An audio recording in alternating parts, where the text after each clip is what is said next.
Hola, ¿qué tal? Buenas tardes. Me da gusto saludarlos. Les agradezco por haberme distinguido al enviarme las preguntas para la entrevista. Muchas gracias. Y pues bueno, voy a empezar a responder estas preguntas. Y la primera es, ¿qué me inspiró a ser docente? Pues quiero decirles que la palabra inspiración toca mis fibras personales, porque justamente durante mis primeros años en la infancia, mis primeros años de vida en la infancia, siempre tuve ese sueño, el sueño de ser maestra. Sin embargo, cuando crecí me di cuenta que ser maestro no es jugar a la escuelita. Ser maestro conlleva una responsabilidad muy importante en la formación de los seres humanos, en la formación de los sujetos que tienen que entender un mundo para comprenderlo, para interpretarlo y para resolver sus problemas cotidianos.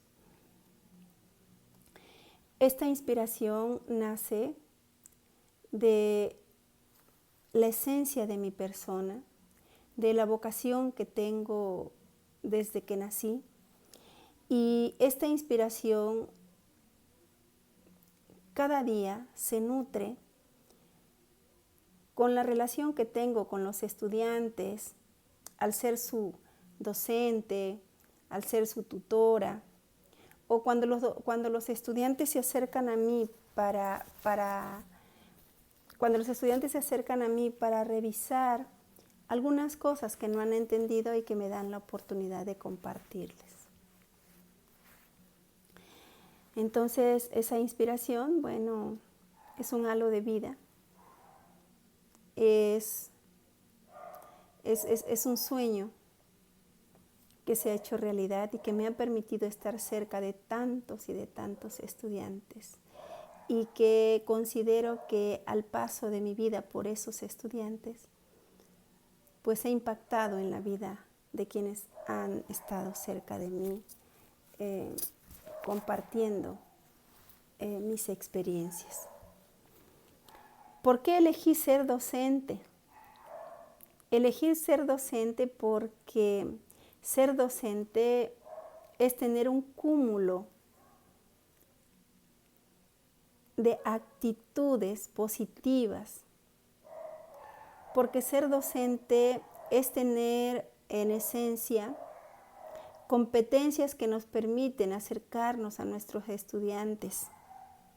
Elegí ser docente porque ser docente es una gran experiencia de vida. Es algo que no tiene precio, es algo que llena todas mis áreas y que me da la oportunidad de trascender en los demás. ¿Cómo evalúo? Esta pregunta es una gran pregunta, porque cuando tenemos un programa, invariablemente de la materia que sea, pues como parte fundamental al inicio de este programa, con el solo nombre de la asignatura, existe la intención educativa, es decir, cuál es la expectativa que tengo yo como docente para valorar qué es lo que yo quiero que mis estudiantes aprendan en función a la materia. Pero sobre todo, ¿cómo voy yo a conectar a mis estudiantes con el objeto de estudio? Y entonces, evaluar es una serie de procedimientos que nada tienen que ver con exámenes escritos, no en mi materia. Evaluar a mis docentes es valorar sus actitudes, es valorar e identificar los atributos de sus habilidades y cuáles son los dones que han desarrollado a partir de la experiencia de aprendizaje que tienen conmigo.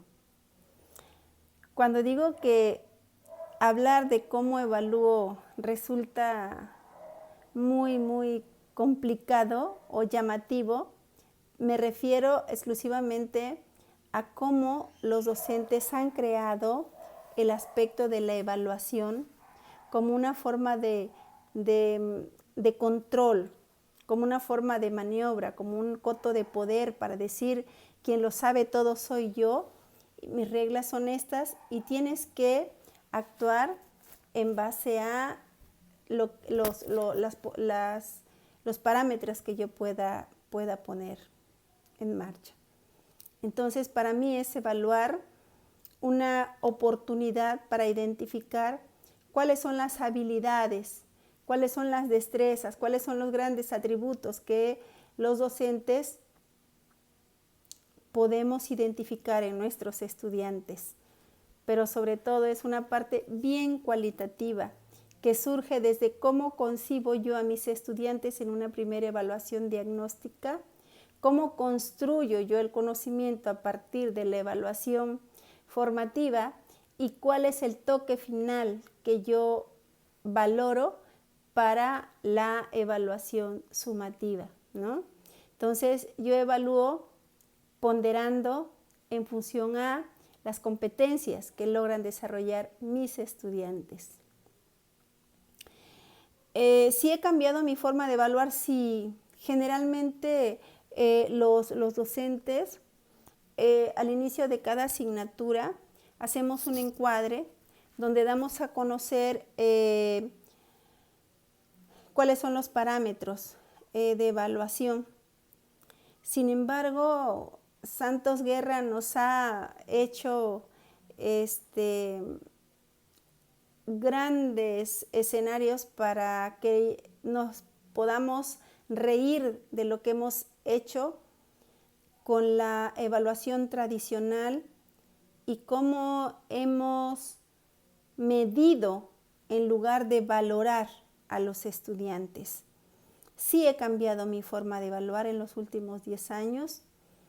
Creo que mi conceptualización de evaluación ha cambiado porque ha cambiado ya el término de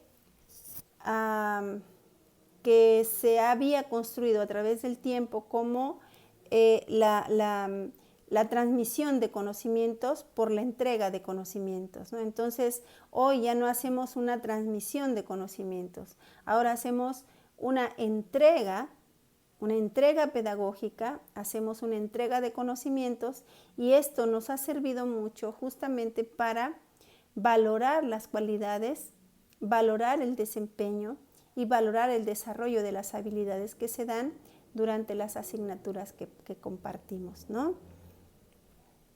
¿Qué evalúo? Pues ya les dije, evalúo actitudes, evalúo competencia, evalúo entusiasmo, evalúo también la prestancia que tiene el estudiante y cómo el estudiante se mantiene,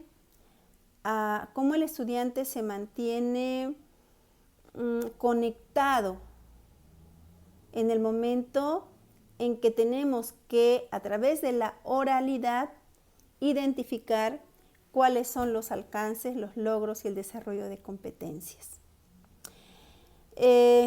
¿Cuál sería un modelo educativo ideal? Híjole, de verdad es una pregunta bien interesante y es una pregunta muy, muy interesante porque un modelo educativo ideal sería un modelo basado en la libertad de los estudiantes, considerando sus etapas de desarrollo, considerando también el nivel de estudios y considerando la competencia necesaria que éste puede tener para poder desempeñarse en el ámbito que él necesita. Por tanto, un modelo de competencia, un modelo educativo ideal sería donde los estudiantes desarrollan habilidades de pensamiento superior a partir justamente de la revisión introspectiva de sus poderes, de sus habilidades cognitivas y del descubrimiento que pueden llegar a hacer sobre el objeto de estudio que están ellos revisando. Que si considero que existe transición en la evaluación,